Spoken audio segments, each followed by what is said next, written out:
Hey there, physics pals. Paul Lake here with another physics problem solved. I hope you're doing well. We're going to do a work problem today. We're going to find the work done by a constant force using unit vectors. And of course, we're going to be using the concepts of work in the context of using scalar products. And so this is a good beginner-friendly work problem. So yeah, let's read the problem. A particle in the xy plane undergoes a displacement of delta r equals 2 in the x direction plus 3 meters in the y direction as a constant force of F equals 5 newtons. Oh, I didn't put newtons there. I have to fix that. 5.0 newtons in the x direction and 2 newtons in the y direction is applied. How much work was done by the force on the particle? And what is the angle between the force and the displacement vectors? Okay, classic kind of beginner-friendly scalar product problems, using work. So yeah, let's set this problem up. What's given? Well, let's put the force first. The force is given to be 5.0 in the x direction plus 2.0 in the y direction, and those would be in newtons. Sorry about the misprint there. And then delta r, our displacement, is 2.0 meters in the x direction plus 3.0 meters in the y direction. Okay, now let's see what we're trying to find. For part A, we want to know how much work was done, and then in part B, what is the angle between the force and displacement vectors? So we want theta. Now let's draw a picture of it. Okay, so here's my xy, and then this would be 5 in the x, 2 in the y. So 1, 2, 3, 4, 5. 1, 2. So here's F. And then delta R is 2 in the X and 3, 1, 2, 3 in the Y. Now the units here are a little screwy, but you have the magnitude and direction of these two vectors. So this would be your delta R vector, and here's your force vector, and this is your theta right here. This is the angle between the two vectors. This is your theta, and that's what we're looking for in part B. And so what we want is, okay, how much of this force, if we projected it on here, how much of the force is in the same direction as the displacement vector? Because that's the component of the force that's doing the work. You want to transfer energy from one system into another through the application of a force, that force has to displace the object, and only the component of the force that is in the same direction or parallel to the displacement will do work. I guess it could be in the opposite direction too, right? Do negative work, but not in this case. We're going to get a positive answer here. I can tell just by looking at this. All right. Now, one of the suggestions I always make is before you watch me solve the problem, try to solve it yourself. Pause the video, work it out, see what you get. If you get confused or stuck, or you just want to compare your work with mine, hit play. And I do a lot of instruction during my explanation of these problems, so don't skip around too much. But that's a good way to study. And then try to do this problem again, like maybe tomorrow or the next day. And if you can do it without looking at the video or your work, if you can do it independently, then you've really mastered it, and you'll be able to transfer your knowledge of this problem to it like an exam problem or another homework problem. All right. So let's do part A.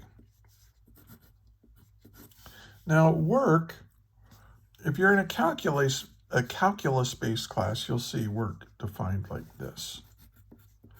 It's the dot product or scalar product of the force vector times their displacement vector, dr. Okay, And if your force is a if your force changes with your position as you're moving from one position to the next, then you have to use integral calculus to do that. But in this case, the force is a constant. So you can get rid of the integral and just say, oh, well, this is the same as F dot delta R. So if you're in AP Physics C, or a calculus-based physics class, you might start here. But if you're not in a calculus-based physics class, this would be where you start, right here. And remember that the dot product, by definition, is the magnitude of the force vector times the magnitude of my displacement vector. I just make them magnitudes by not putting a vector head on them, times the cosine of the angle between them. This is kind of one way to define what the scalar product is.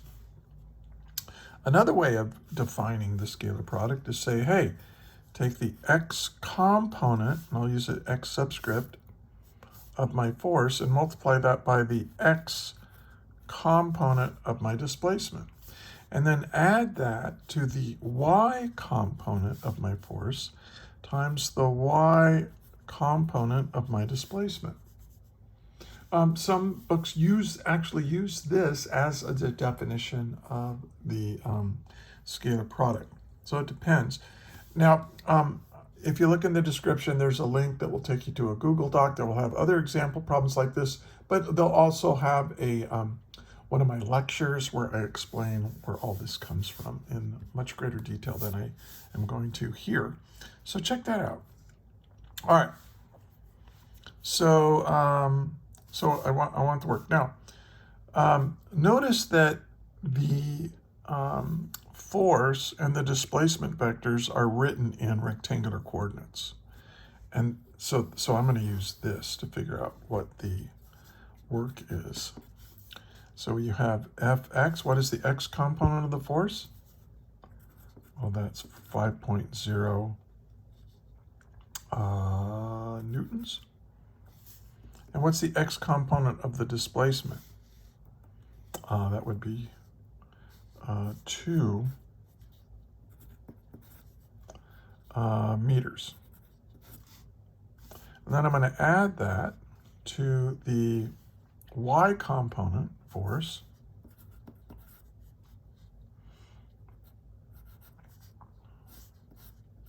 times the y component of the displacement. So you just kind of multiply like these two and these two.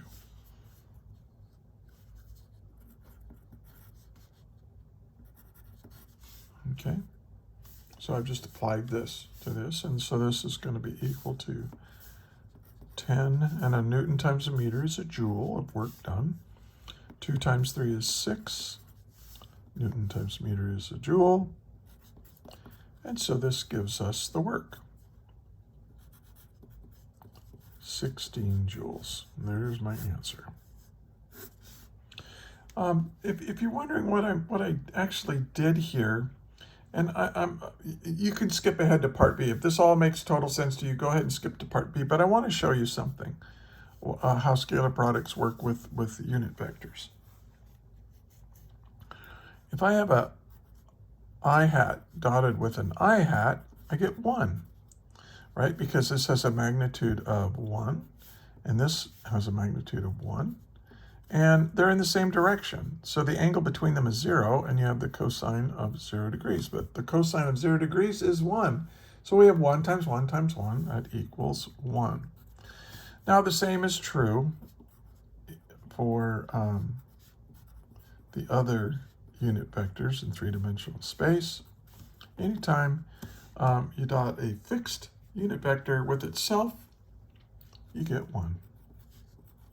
But look, what if I have A dot J, or I'm sorry, I dot J? Oh, well, this is 1 times 1, but what's the angle between the x direction and the y direction? Oh, that would be 90 degrees, and the cosine of 90 degrees is 0. So if I have, J dot K, it's the same thing. If I have I dot K, it's the same thing, it's 0. So the only time so what you do, when you're using when you're figuring out what the scalar product is using unit vectors, is you only keep, this is why it's the x component times the x component plus the y component times the y component. Because if I had the x component times the y component, I get 0 for the scalar product. So yeah, again, go look in the description, find that lecture, and watch it. I explain that there. All right, let's do part B. You see, and here we're going to use the two definitions of the scalar product together. We're going to use this right here. Well, actually, I'll use this because we already figured out that F dot delta R is 16 joules. So we're going to use this now because I know that the scalar product between the force and the displacement vector is equal to the magnitude of the force times the magnitude of the displacement times the cosine of the angle. Well, I'm trying to find the angle, so let's solve for that. This is cosine theta is going to be equal to the scalar product divided by the magnitude of the force times the magnitude of the displacement. Okay, just doing algebra here, solving for cosine theta. Now I want the angles. So to get the angle, I take the inverse cosine of both sides, right? The inverse cosine of cosine theta is just theta. And so we'll have the inverse cosine of this. Now, what is F dot delta R? Well, that's 16 joules. Well, you know what? I'll just leave it like this for now. Plug in values here in a minute. Now, don't think that these don't cancel. This doesn't cancel that, no. Yeah, so we have to know what is the magnitude of force, of the force vector. Well, if I look at the force vector, it's the x component squared plus the y component squared. Well, the x component squared is 5 squared plus 2 newtons squared. So this is 25 plus 4. 25 plus 4, that's the square root of 29, and that has units outside the radical of newtons. Now, the magnitude of my displacement vector is just, I'm going to do the same thing. It's x component squared, just Pythagorean theorem, right? I'm just making a little right triangle out of this to figure out what the hypotenuse is. And this is 2.0 meters squared plus 3 meters squared. Well, this is 4 plus 9, and that's square root of 13. And the units for this is meters. Okay, so now I can figure out what the angle is. I'll do that over here. So theta is equal to the inverse cosine of F dot delta R. Well, we know what that is. We figured that out in part A. It's 16 joules. Now, what is F? Oh, that's the square root of 29 newtons. And then this is the square root of 13 meters. And so I just need to figure out what this ratio is and then take the inverse cosine of that ratio, and that'll give me my angle. So let's do that. Now watch how I do this. I'm going to play a little game here. Let's clear that. That's the actual answer. So first thing I do is second function cosine. That gives me inverse cosine. This is my cheap little calculator. It's a very good calculator. We've had it for decades now. So it's 16 divided by, now what is, you want to take square root of 29 times square root of 13. Sure, you can do that, but remember, you can just go the square root of 29 times 13 and save yourself a couple of keystrokes there. So parentheses, 29 times 13, close parentheses, and then I'm going to take that, and to get the square root, I'm going to raise it to the power of 0.5. Remember that? That's the same thing as taking the square root, is raising it to the power of 1/2 or 0.5. And now I make sure that my calculator is in degrees, and it is. So when I do this, I should get my answer. And there it is, 34.5 degrees. And that is my answer. Then I check, look, does that kind of jive with my picture? Sure. Yeah, it looks like about 34, 35 degrees, just eyeballing it. Yeah, that makes sense. So if you draw a little sketch and your answer kind of makes sense, then you probably did it right. It's a good way to check your work anyway. All right, so let's take a look at this. Here's the whole thing. Yeah, we used the definition of work as a scalar product, and we have two different versions of the scalar product here, and we use them. We use this one with unit vectors to figure out how much work was done, and then to figure out the angle, I combined these two together, solved for the angle. I had to figure out what the magnitudes of the force and displacement vectors are, so I can plug them in here. And yeah, got the answer. So there it is. Another physics problem solved. Hey, if you found this video useful, please like it, share it, subscribe to the channel if you're a student. Share it with your teacher. There are some teachers that are using my materials, and I'm honored to have them do so. I'm a retired high school physics teacher. Look in the description. There are links to Google Docs that will, first of all, take you to the document where I'm going to put this video in.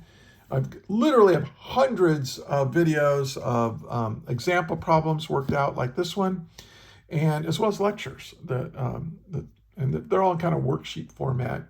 Check it out. Check it out. You'll see. There's also a link in there that would allow you to get a hold of me if you might want to take advantage of my tutoring services. I am a private physics tutor, and my rates are reasonable. I can save you so much time and stress. I'm really good at this, and I can help you learn. Leave a comment if you have a question about what I did, or if you want to or you think I made a mistake. Put it in the comments, but put a timestamp so I can scroll to the part of the video that you have a question about, and I will get back to you. I answer all comments. Finally, I want to thank you for being a physics student, and I mean this sincerely. I know how hard this is, but what you're doing is really, really important, because all of our technology that makes life better, allows us to live the lives that we have. It's all based on a foundation of physics. So without hardworking, smart people like you learning the secrets of the universe, so that we can take advantage of them, our civilization will crumble. But also, isn't it beautiful? Physics is beautiful. So maybe you don't find this particular kind of thing great, but believe me, the best physics, most beautiful physics, most amazing physics is ahead of you. So keep studying, keep working at it, until the next video, may the net force be with you always. That is all.